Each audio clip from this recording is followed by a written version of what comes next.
Hello. Today I want to talk about why your hips aren't rotating, what effect that's actually having on your golf swing, and obviously, how can you change it? The first thing to understand is really to turn your hips, it's not really a question of consciously turning your hips. In fact, if you were to do that, you're probably going to hit the ball even worse than you did before. The main reason for this is that when you're at the top of your swing and consciously turn your hips before doing anything else, because your hips are turning on a relatively flat axis, then obviously they're going to turn your swing and bring the club from out to in, down on the golf ball, which is not anything that anybody's looking for. The actual hip rotation is primarily there to help the shoulder rotation.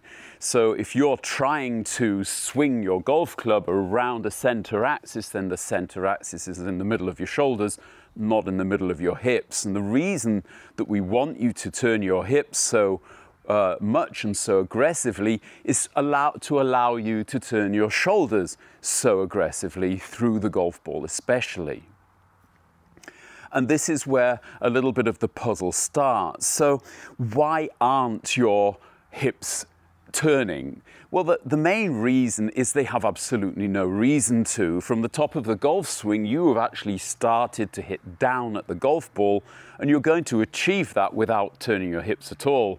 In fact, the only reason that your hips will have to move is to get out of the way of the golf club when it comes through the golf ball. So that would be one reason. The second reason is sometimes unconsciously you have this kind of picture of moving the club along a line backwards and forwards to the target. Why would your hips then have to turn at all? In fact, it would probably be better if you were to just slide backwards and forwards towards the target in order to generate the club head speed that you want, but as we all know, that doesn't really work. No, the reason that your hips don't turn is quite simply they don't have to fulfill the obligations that they have to the rest of your body. So how do you get your hips to turn? Well, you've got to give them a reason to turn. And the reason is when you are hitting the golf ball, in that phase really from around about parallel to the ground in the downswing to parallel from the ground in the follow through, you've got to be applying a force to the club which helps and makes the hips turn. And what is that force? Well, it isn't a flipping force, it isn't a pushing force, at least not in relation to the target. It's a linear force that you apply to the grip, which basically straightens the wrists out and accelerates the club back into the back of the golf ball. And you do this by applying pressure with your trail hand down the shaft and with your lead hand up the shaft. If you are doing this, of course, in order especially to apply pressure with your lead hand, you've got to be pulling the club up away from the ground. Now, obviously, if you're keeping your lead arm straight, the only way to do that would be to move your lead shoulder back. Now, here we have a thing, because now we have a reason to turn our hips. Because if I want to move my lead shoulder up and back away from the ball, it makes sense that I move my lead hip out of the way as well.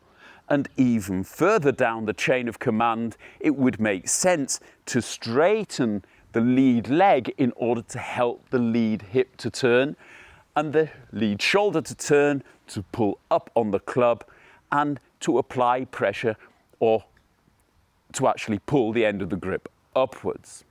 Of course, where there's a yin, there's a yang, and that means that when I'm doing this, I should be applying a force down towards the ground.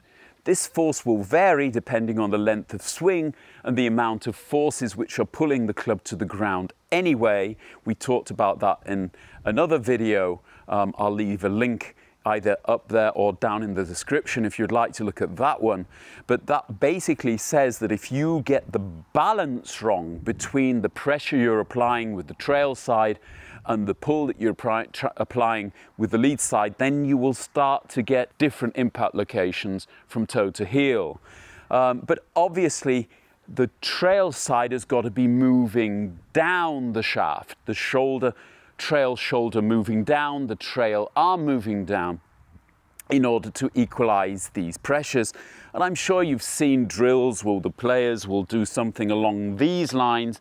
More or less they're saying to their body, this is what I want to do. Even better is that kind of pulley. Imagine having a rope in your hand which goes around a pulley at the ball, and you pull on the lead arm and the trail arm goes down automatically. What I actually want is more of the feeling as if you were pulling on the rope with the lead hand and pressing a stake into the ground, and the angle of the club with the trail arm and shoulder. And that means that you are trying to equalize the pressure that you're applying with the lead arm and lead side with the pressure you're applying with the trail arm and trail side. And it's this movement which is turning your hips. This, if you are applying these forces to the club, then your hips want to turn. And I would really implore you to try this out, because once you start applying force along the shaft, a linear force, irrespective of where the shaft is pointing, if I start to do it here, it will help me to release the club. It will also help me to turn. Although the grip which is attached firmly to the shaft isn't allowing my trail side to slide down the shaft, it is, however, passing on information to my body which is saying the guy wants to push down with his trail hand and pull up with his lead hand. Body, help him. And that will actually get your shoulders turning. And to get your shoulders turning faster and more fluidly, it will get your hips turning. And to get your hips turning faster and more fluidly, it will get your legs working. And the beauty of this feeling through impact is this kind of yin and yang is keeping you centered at the same time. You've got to imagine really that you are not actually trying to move the club through the ball in a straight line. You are trying to move the club around your body in a circle, or at least something resembling a circle. And in order to do that, you have to be applying forces to both sides of the body and along the shaft. And that will actually help you to rotate through the golf ball,